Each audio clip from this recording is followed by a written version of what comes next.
All right, we have Garrett here. We are teaching him place.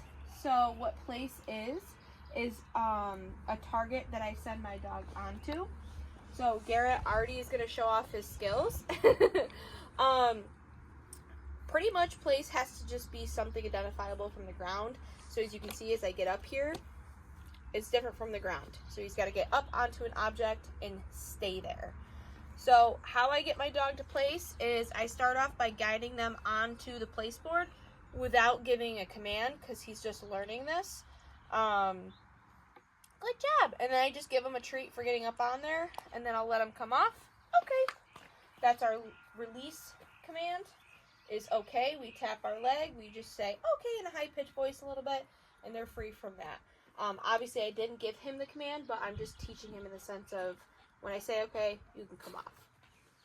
Garrett, place.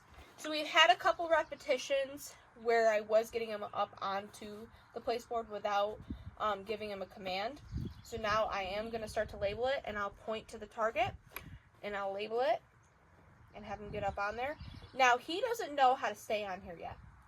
So that's what I get to show you today, is he knows how to get up on it, but he doesn't know how to stay on it. So as you saw there, I was kind of holding pressure with the leash because I don't want him to get off of place. So I'm going to use leash pressure and body language to keep him on there. Good job. Yes, good place. And I'm going to reward that.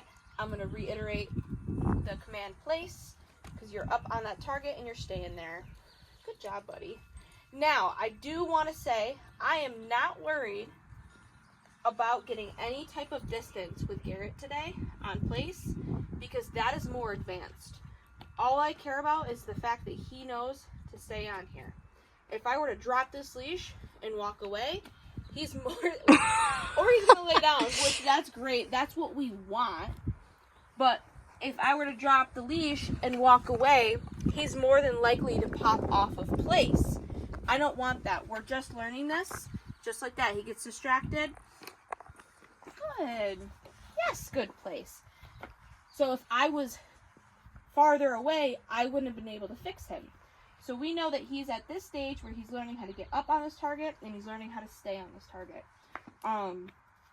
Using my leash, using my body language, and then throughout the week, we're going to work on getting distance with him and him understanding you have to stay on there until I release you.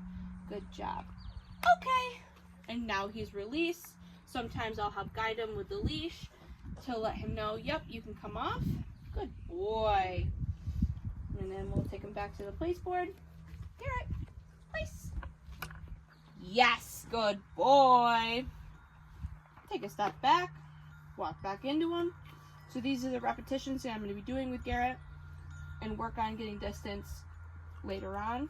All I care about is that he's learning he needs to hang out here. I'm not going to be picky about whether he sits or lays down. I prefer him to lay down because what place is a long duration stay.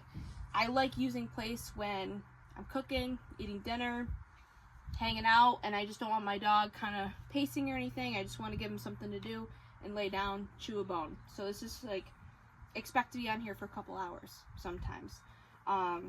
Get comfy, chew your bone. So place can be dog bed, place board like this.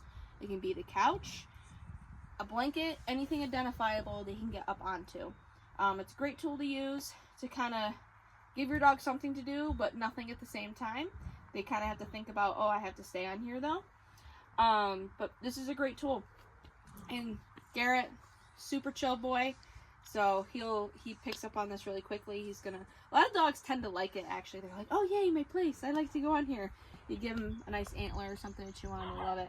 But yeah, that is the introduction of the place command.